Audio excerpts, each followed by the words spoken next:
एक नौजवान किसी लंबे सफर से सफर करता हुआ जब नदी के किनारे पर पहुंचा तो थकन की वजह से वहीं पर ही बैठ गया। उसे बहुत ज्यादा भूख भी लगी थी कि तभी अचानक उसे नदी में एक मोटा ताजा सेब तैरता हुआ आता दिखाई दिया। नौजवान ने फौरन वो सेब निकाला और सोचे समझे बगैर ही उसे खा लिया। फिर जब उसे याद आया कि यह सेब तो मेरा नहीं था बल्कि किसी और का था, मैं तो इसके मालिक की इजाजत के बगैर ही इसे खा गया। अगर कल कयामत के दिन अल्लाह पाक ने मुझसे इस सेब का हिसाब लिया तो फिर कहाँ जाऊंगा। फिर वो खुदा के खौफ से उस नदी का किनारा लेकर सेब के मालिक की तलाश में चलने लगा। चलते चलते वो एक बाग के करीब आ पहुंचा जिसकी शाखें उस नदी के ऊपर झुकी हुई थीं। नौजवान समझ गया वो सेब उसी बाग का था। फिर बाग के मालिक के पास आया जो एक अक्लमंद और नेक बुजुर्ग था। नौजवान उसके कदमों में गिर पड़ा और रोकर माफी मांगने लगा। बाबा जी, मुझसे बहुत बड़ा गुनाह हो गया। मैंने आपकी इजाजत के बगैर आपके बाग का एक सेब जो नदी के बहाव में तैरता आ रहा था, मैंने वो सेब खा लिया। खुदा के लिए मेहरबानी करके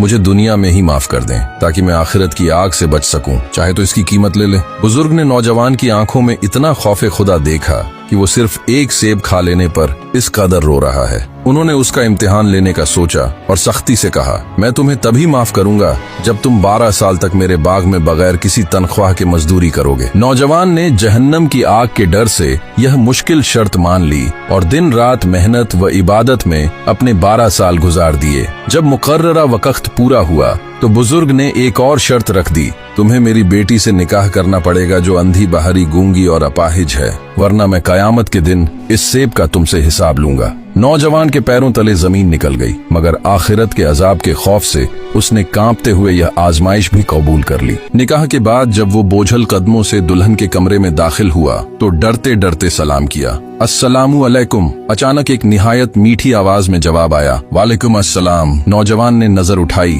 तो सामने एक बेहद हसीन और मुकम्मल तंदुरुस्त लड़की बैठी थी। वो घबराकर फौरन कमरे से बाहर भागा कि शायद गलती से किसी और जगह आ गया है। बाहर बुजुर्ग मुस्करा रहे थे। उन्होंने नौजवान का माथा चूमा और नम आंखों से कहा, यह मेरी ही बेटी है। मैंने इसे अंधी इसलिए कहा था कि इसकी आंखों ने कभी किसी नाम हरम को नहीं देखा, बहरी इसलिए कि इसने कभी गीबत या गाना नहीं सुना, गूंगी इसलिए कि इसकी जबान से कभी झूठ नहीं निकला, और अपाहिज इसलिए कहा था क्योंकि इसके कदम मेरी इजाजत के बगैर कभी दहलीज से बाहर नहीं निकले। मैं बरसों से अपनी इस पाक दामन बेटी के लिए तुम जैसे ही मुत्तकी इंसान की तलाश में था। तुम इस इम्तिहान में कामयाब हो गए। तारीख गवाह है कि यह परहेजगार नौजवान हजरत साबित बिन ज़ुका रज़ियल्लाहु अन्हु थे और इस पाकीज़ा जोड़े के यहाँ जिस बेटे ने जन्म